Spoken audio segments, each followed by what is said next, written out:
Black Disabled Advocacy in Social Justice. Oh, okay. Um, so my name is Dr. Jasmine Simmons. I am a deafblind audiologist, children's book author, public speaker, and a disability advocate. Just a little bit about my background. I was born deaf, and I wasn't diagnosed as legally blind until I was about 24 or 25, I'm sorry, due to a condition called Usher syndrome. And Usher syndrome affects your hearing, vision, and balance. And that is a little bit of who I am. Okay, my name is Subrena Joseph. I have many titles. So I'm a senior social worker that's worked in the disability profession for a number of years. I'm also a disability advocate and support people with PIP application forms, do disability awareness training, and a kind of leadership speaker.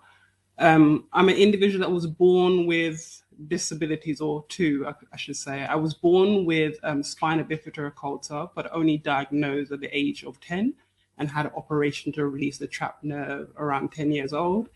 And then around 23, I was diagnosed with a rare autoimmune condition called CIDP for short, which is chronic inflammatory demyelinating polyneuropathy.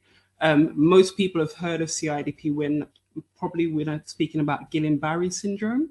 It's like the chronic version of Guillain-Barré syndrome, but it's quite a rare condition, and one that degenerates. So how I was in my teens versus how I am now is very different. It's one that's constantly declining, degenerating, and I guess making us adapt changes on a regular basis. So I think that's me.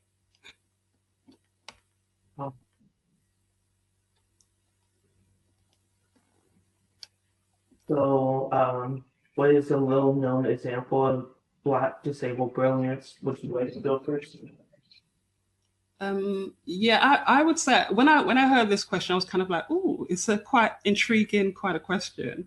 But to me, I feel like this Black disabled brilliance is just showing up.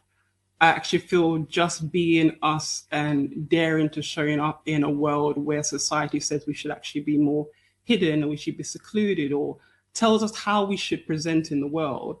I think the fact that we just dare to be ourselves and unapologetically, I class as Black disabled brilliance, because we're just out here doing what we've got to do and not saying sorry about it.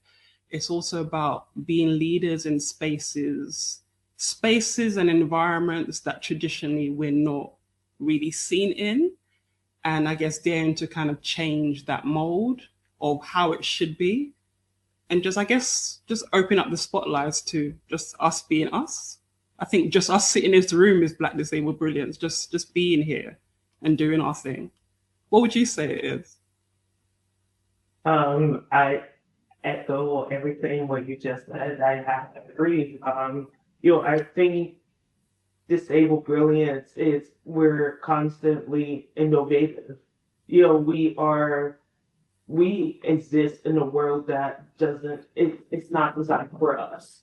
So I think that's what is considered disabled brilliance is, just showing up like you said, and also just constantly being innovative and being creative and just authentically being us. And yeah.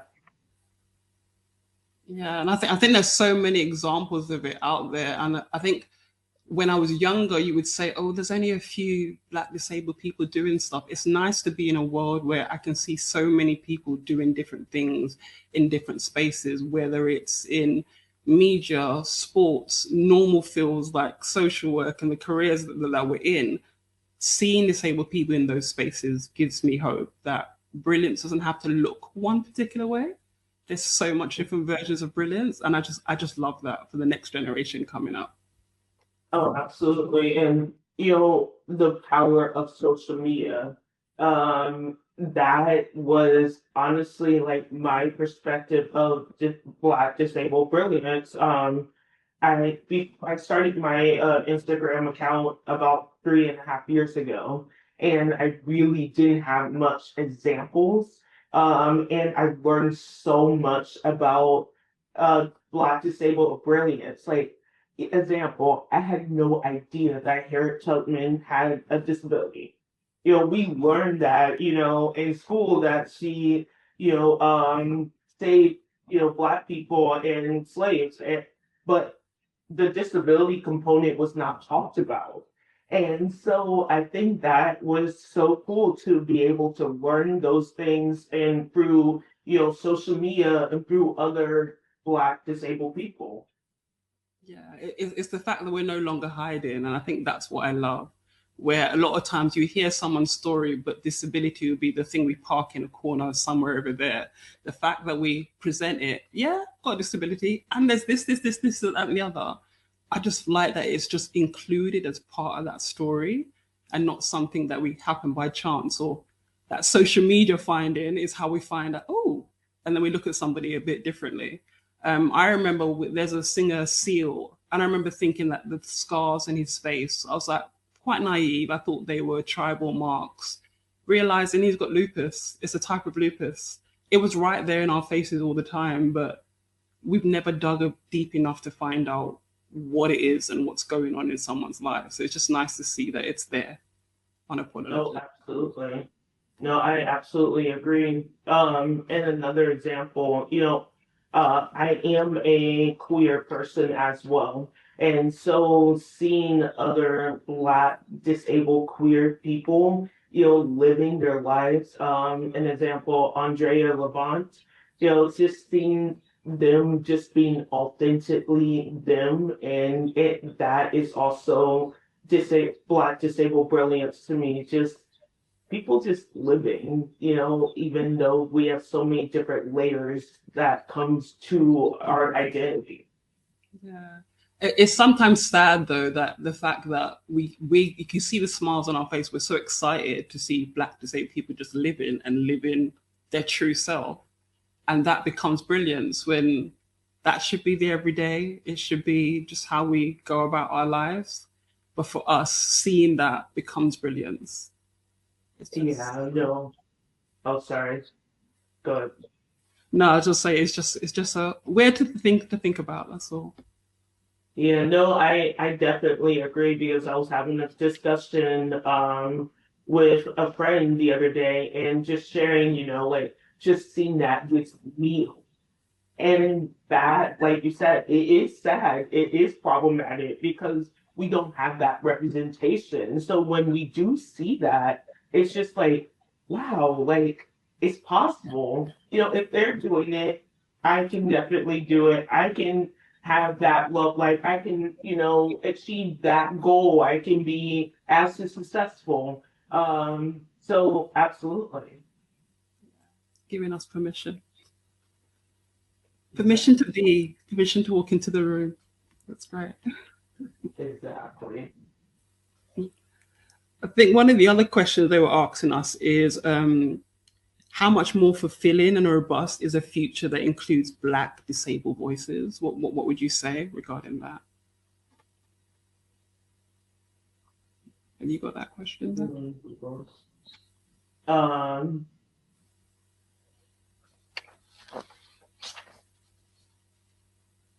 huh.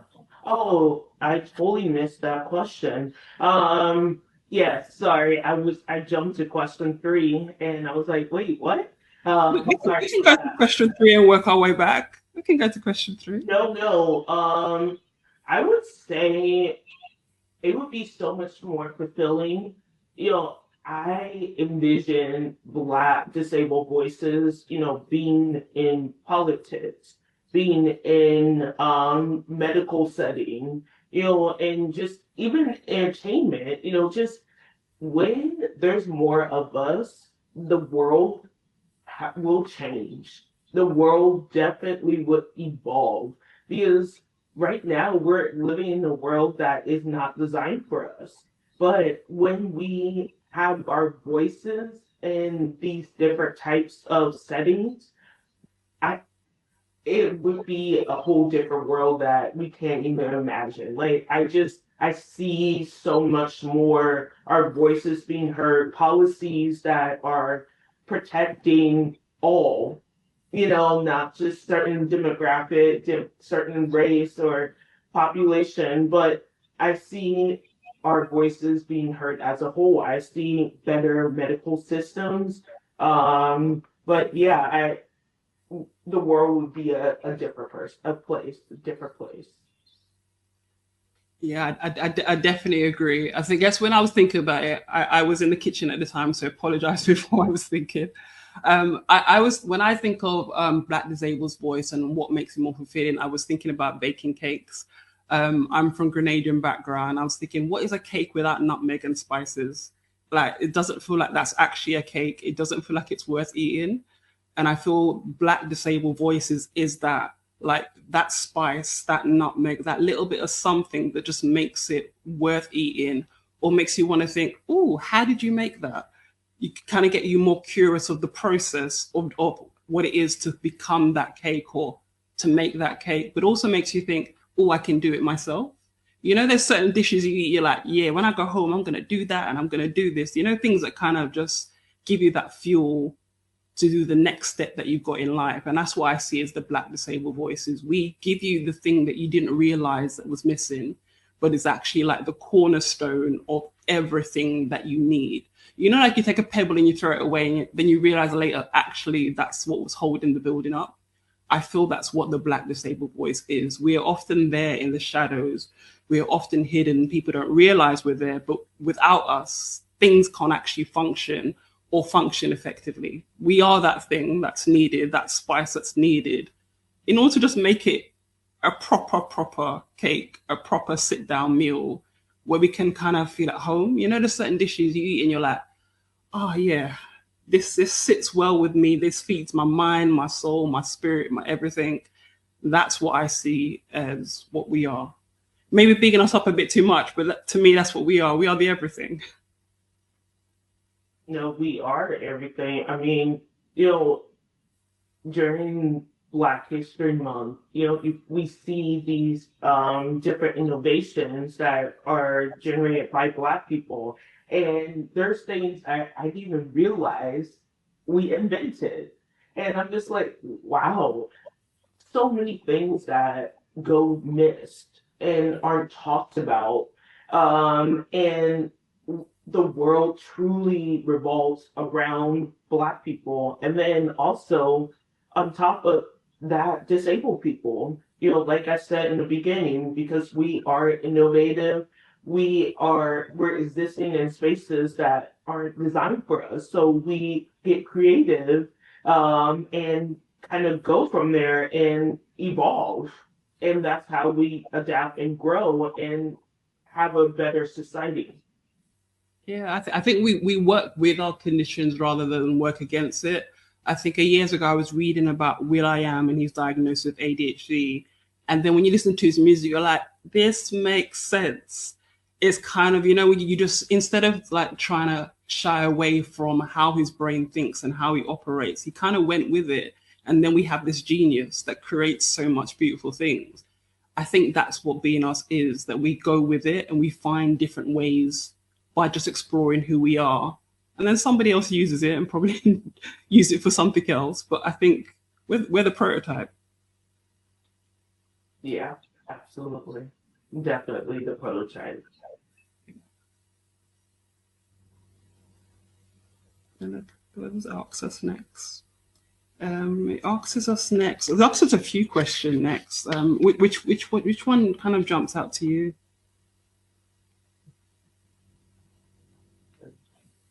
Um, I mean, I guess we can do what censure question. Okay. Yeah. So what happens when disabled people are centered? Mm-hmm. I think honestly, just when we are centered, I believe that with our healthcare system, with voices being heard, I think we would get better care if we are centered. Our voices will actually be listened to and not ignored or minimized. Um, that's as a healthcare professional, I think about that a lot. You know, with medical distress, you know, if we are centered more, a lot of us would be getting the proper care that is deserved in the way that we want our care to be deserved. You know, not necessarily we need to be fixed, but just our voices being heard. And so that way we can walk away feeling seen, heard, and validated. You know, and I think when it comes to the medical system, when we're actually heard, that's when and when we're being censored, we're actually being heard, seen, and validated. Yeah, I do think it's like an intentional act being centered. When I think about the moments in my life when I felt centered, like we have regular supervision as a social worker, and I had a manager once that you have your set agenda items, and we were talking. It's like, should we have disability as a set agenda item? And I remember being taken aback, and it was like someone had opened a door and actually given a permission to disability to sit within the room and sit within the discussions and the planning about home visits and what you do. Because often what we do is we talk about things in general, but we don't talk about the disability factor. That's the part that we deal with independently by ourselves. But I found having it as an agenda item meant that it was a discussion that I can share with somebody else. The planning, the crisis management, the risk assessment that we do on a general basis that people have no clue about. It was like, oh, I can discuss this with someone. This can be a shared experience. And it felt like a weight was being lifted off. It's kind of, my manager didn't even have to have the answers, but it's just the fact that the topic was there made me feel lighter in the conversation and what I was doing. So to me, like being centered, it's feeling lighter, it's feeling shared, like a shared responsibility, a shared ownership of the change that's going to happen, and knowing that your emotions, that human side of you, is allowed to kind of enter the room.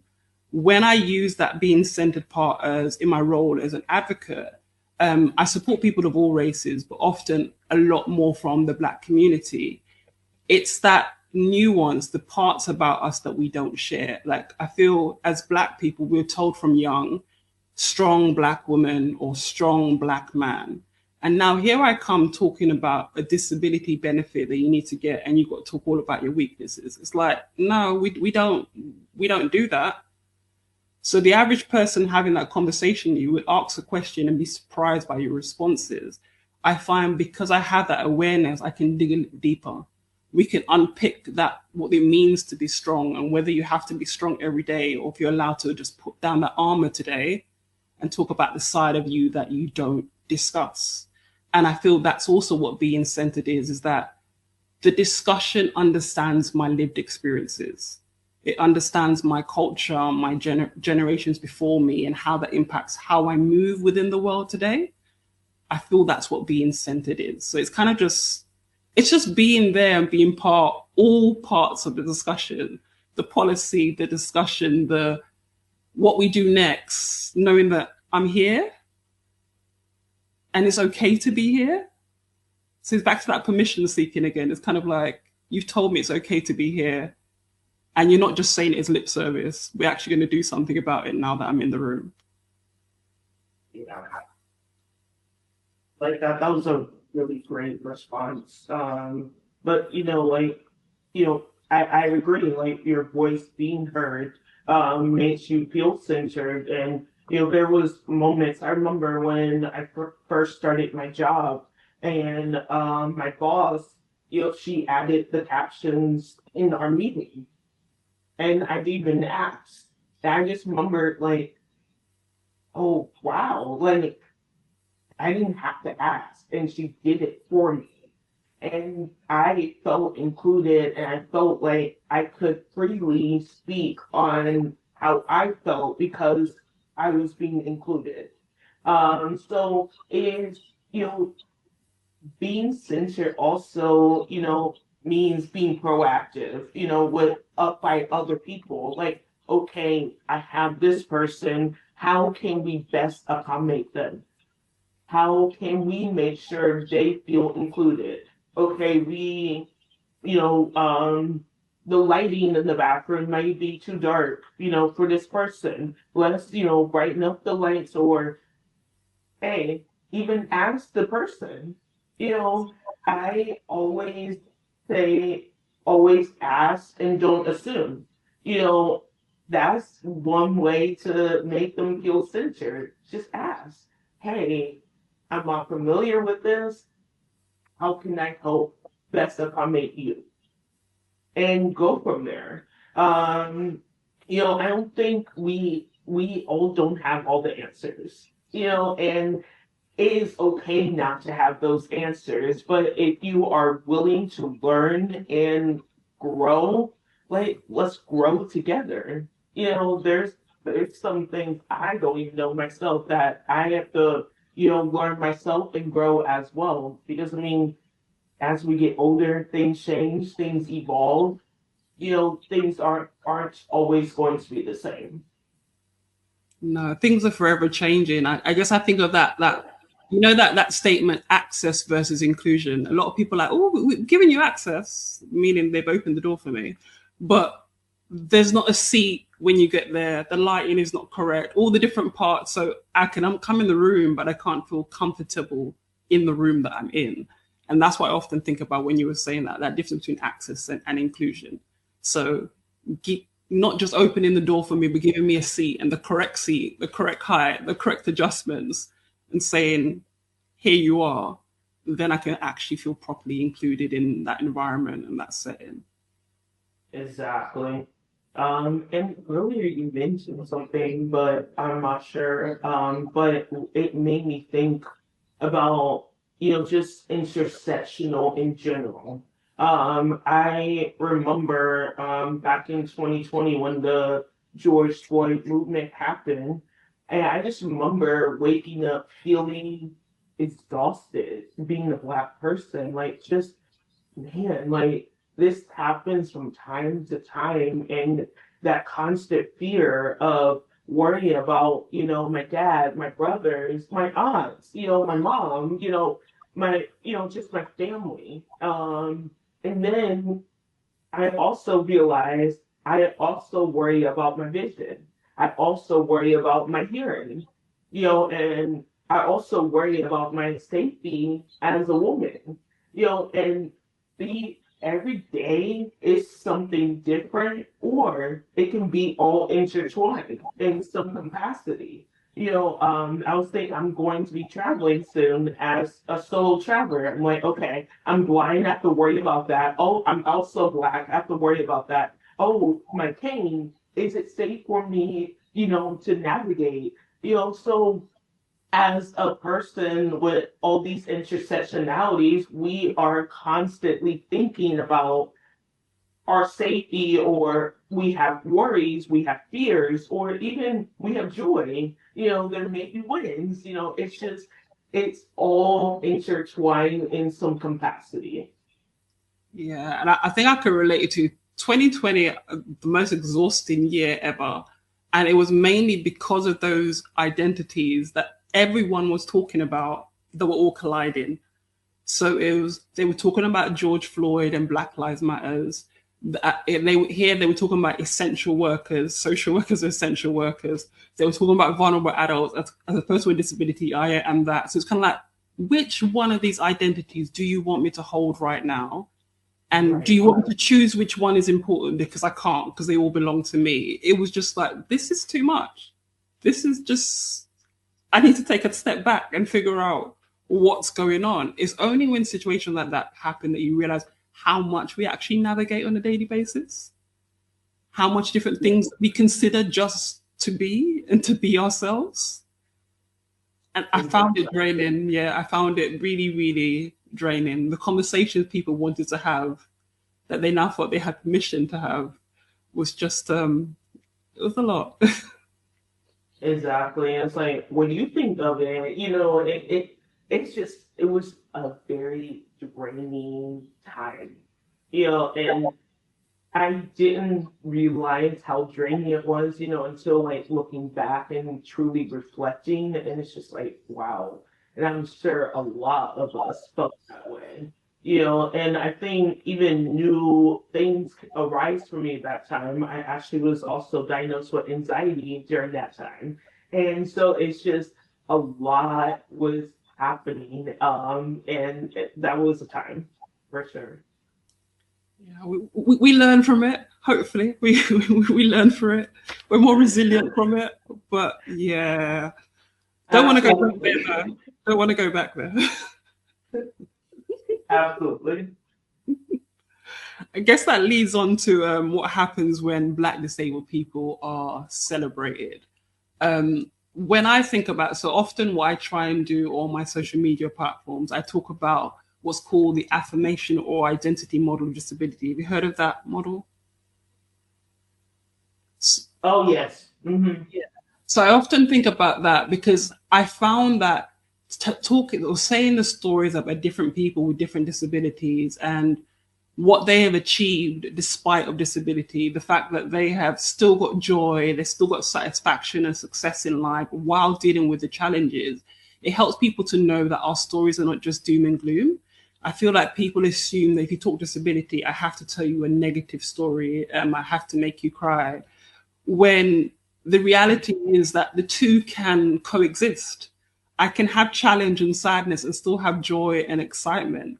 So to me, celebrating us lets you know that this is how we present to the world and it can look so different. And you can just be yourself and come into the world and do the things that you got to do. And I love that about us. The more stories I find out about people that have done different things and the different careers, it helps me to know that it's possible. Even if my path is different, it lets me know that, oh, they did it. So that means there's possibility for me to find a way to do it myself. I can either follow their path or I can create my own brand new path on my own. It's okay. And to me, that's what celebrating us is about. Just kind of letting us people know we're here, we're not going anywhere, and we're proud to be here. I think a lot of times when you present as disabled, you're supposed to almost have some kind of shame attached to it. So you're not supposed to celebrate. You're not supposed to be excited to be who you are. But celebrating us, disabled people, and Black disabled people to be exact, it's kind of saying, I'm here, I'm happy I'm here, and I'm making a mark in the world. I'm not sure a lot of people that are non-disabled can say the same thing. So I love celebrating us. I love that. Hearing you say that makes me smile truly. It's we exist. I'm grateful for who I am as a person. It really shaped me as a person, and I wouldn't change anything truly. Like I'm grateful. There are challenges. Don't get me wrong. There, like you said, two truths can be true at the same time. There's challenges, things that I have to navigate, but I it also given me exposure. Exposure to wonderful people I would never met if I didn't have my disabilities. I would I would never have met you. We wouldn't be here. Just sharing our experiences, sharing our stories. And I I love, we need to be centered, or I'm sorry, celebrated, because we're humans at the end of the day. Everybody has their own unique challenges and differences, but we're human at the end of the day. You know. Yeah, we're human, we're here, and we're shaking things up a bit. And I love that. I watch the younger generation and I'm actually jealous of them. I'm like, I wish I had that confidence that you have in your 20s. I didn't have that in my 20s. I was still trying to figure out what it looked like to be me in this world. But the new generation, they are bold with it and I love it. It's weird to look up to people that's younger than you, but I looked up to a lot of people that's younger than me. I'm like, yeah, the way you're going about life, I love it. I just, Yeah. yeah. No, and and again, I like to bring up social media. I think people tend to sometimes have a negative connotation when it comes to it. But for me, it is such a powerful tool because it brought me to people that I would never have met or seen, and it definitely helped me grow my confidence. That was something I did not have growing up. Like with my deafness, I was born deaf, so I'm like, yeah, I'm deaf. I was so proud and confident of it. But then when the blindness came in, it shook my confidence, and seeing other people, black, disabled people just living their truth and be like, yeah, like I just watched something on Instagram, a blind guy was shoveling the snow, and I'm like, okay, like we are capable of doing anything. Like with accommodations, with modification, we can do what we want to do if we set our mind to it. And so it's very inspirational seeing being on social media and like you said, also the younger generation, they have that exposure and it helps them be confident in who they are and appreciate their own disabilities. Yeah. And hearing you talk about that navigating part, I think that's something that people take for granted, that they always assume that, oh, you've got a disability, that's it. The different changes that we go through with our conditions and other conditions, because we often talk about, oh, have you got another one added onto, it's almost like you got another prize added onto the original list. We all kind of, our disability keeps growing where you get another condition and another condition, another condition.